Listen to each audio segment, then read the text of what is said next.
Let's start class.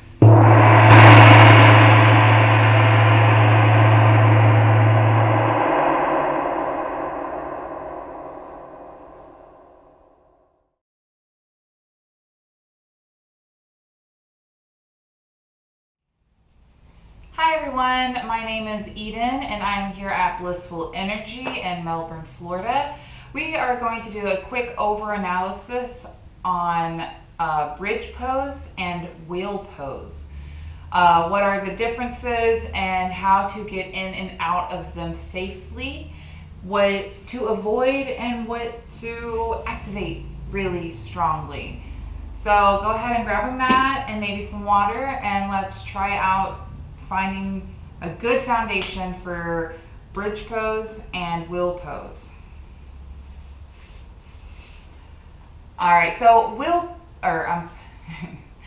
pose is a lot more advanced than bridge pose. And if you have issues in your neck, in your knees, or I think in your shoulders, you should try to avoid this bridge pose. Now, if you have issues in your wrists and your shoulders and your elbows, in addition to your neck, your knees, then avoid wheel pose. So what we're going to do is we're going to go ahead and get into our bridge pose to find a good foundation for bridge, and that will help us in our wheel position. All right, so we want to lay down on the ground. Arms are long by our sides.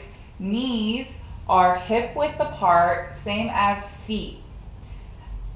So whenever we get into bridge pose, we definitely want to keep our head straight, so we do not compromise our neck. If we're looking side to side, if you're looking at the TV while you're in this pose, you could hurt yourself. So please, for the love that is all for you, for your neck, look up towards the ceiling.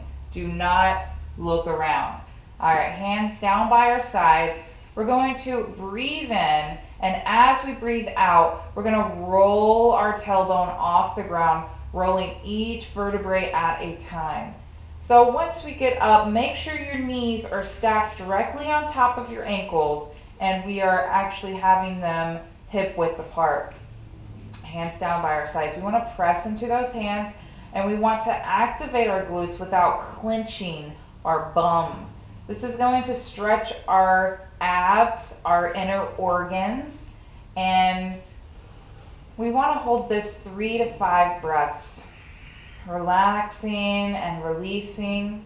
So if you're finding that you're clenching your butt, your glutes, or you can't really get up all the way, you can take a block and you can put it right on your sacrum, and it should help support you and get you in that position.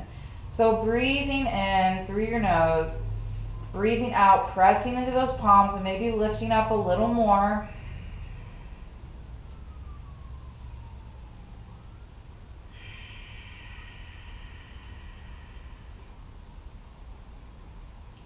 And on the next exhale, let's roll one vertebrae at a time all the way down.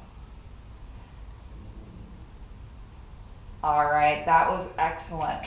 So I do want to tell you that in this position, since you are bringing your hips above your head, it is technically an inversion. So if you have GERD or any kind of acid reflux, just make sure that you're not eating before this position, because it could promote food to go through the esophagus again.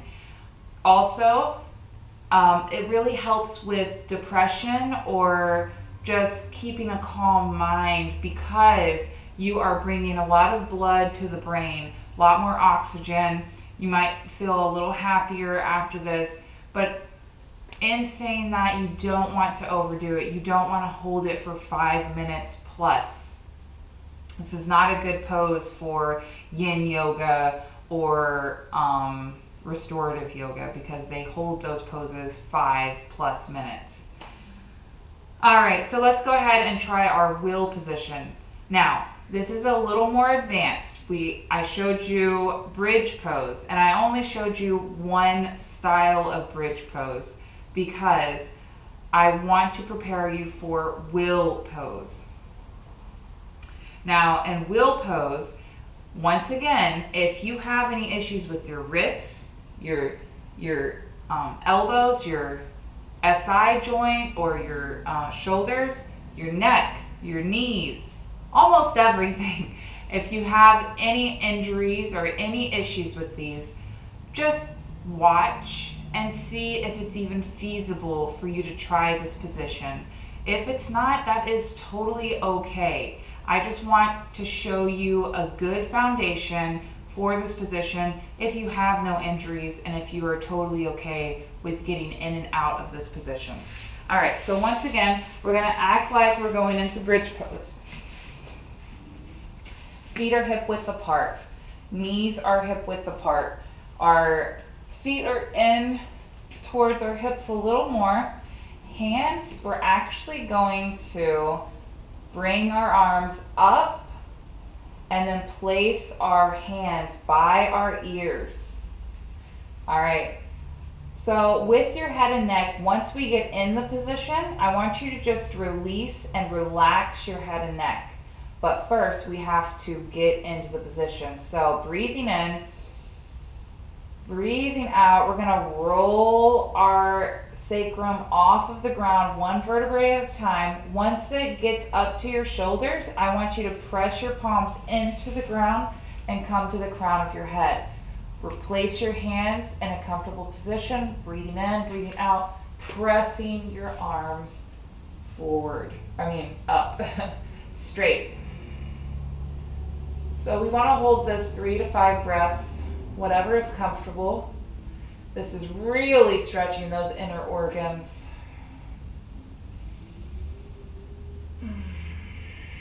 Maybe one more breath.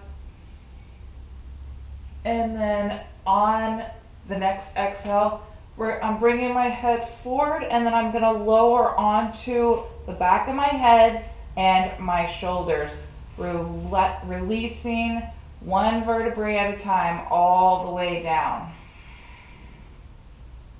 So I really felt that in my abs. If you are pregnant, definitely don't do that. Sorry, I should have said that before. But I think you get the picture because it really stretches out your abs, and you don't want to do that when you're pregnant.